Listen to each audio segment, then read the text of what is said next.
Hey everybody, what's going on? And welcome to Guns N' Roses Central. And we've got some Guns N' Roses rumors today. So this is not fact, these are just rumors, guys. And these are courtesy of the MyGNR forum. So this is courtesy of the MyGNR forum administrator Downsy. So he recently wrote about Axl Rose working on new Guns N' Roses material as far back as 2014 and 2015 in a new post on the forums. He said a lot of effort on Axl's part went into finishing off many unreleased material in 2014-2015. When Bumble and Ashba left, it kind of left the entire operation in a lurch. There was an internally established goal within the camp to get something out in 2016. That plan was ultimately abandoned once Slash and Duff rejoined the band. Now, Downsy also stated that people may always want to believe it's just Axl, but other egos play a factor. I'm sure Ron and others who left are nice people in their own way, but many have their own issues when it comes to working with others. Downsy later posted more about new material, saying it's not up to debate as I have first-hand knowledge that Axl was spending a ton of time in the studio in 2015 working on finishing off material that was previously recorded and worked on. Bumblefoot is probably correct in his own assessment that nothing was being written, but that's from his own perspective. It appears that he just wasn't involved in the songwriting process for reasons that only Axl could divulge. Now, Axl did that interview with Kurt Loder on MTV back in 1999. He talked about how he wasn't working on all this material just to keep it buried. Now, the other thing that I don't think any articles have actually mentioned is that in late 2014, Axl actually tweeted out a picture. Now, there was no caption or anything. It was just a picture of what appeared to be a music studio with a haunting image. And maybe it was, him in the studio working on new music or finishing up previously unreleased music.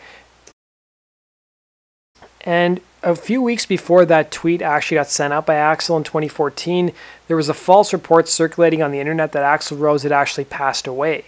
So it had been claimed in early December that Axl was found dead in his West Hollywood home, and that there was even a false police quote to go along with the story. And Axl even tweeted about the story saying, "If I'm dead, do I still have to pay taxes?"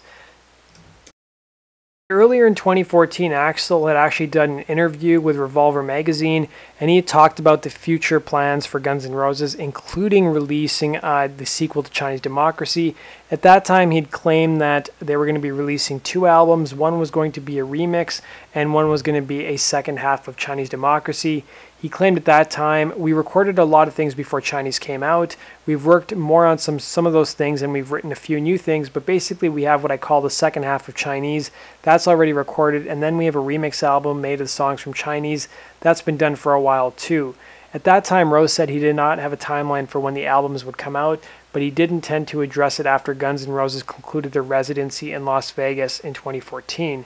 So he said, "We're going to start looking very seriously at what we're doing," he said in regards to a release plan. And if you guys remember, after the shows in Vegas, Bumblefoot left the band. Now, it wasn't officially acknowledged at that point in time, or no public statement was made, but Bumblefoot, in a recent interview he did a couple weeks ago, stated that he told the band that he was going to leave after the Vegas residency. So I think that definitely threw a wrench into Guns N' Roses' plans. And even Richard Fortus, for the longest time, had reported that the group was working on stuff. And, they eventually planned to release in 2016. But as you guys know, the lineup changed. So I'm kind of curious to know what the new incarnation of Guns N' Roses, or like the Slash stuff, Axl, and then the hired Guns plans are with the new material, whether there are any plans. And we'll have to wait and see. If you guys remember, Axl did the Chinese exchange interview last year, and he kind of hinted or let it be known that he's shown Duff and Slash some of the unreleased material, and maybe one day it'll see the light of day. So let me know your guys' thoughts, comment in the section below, and as always, make sure you subscribe if you love Guns N' Roses as much as I do, and make sure you follow me on Facebook and Twitter. The links to my social media channels are down below. Take care.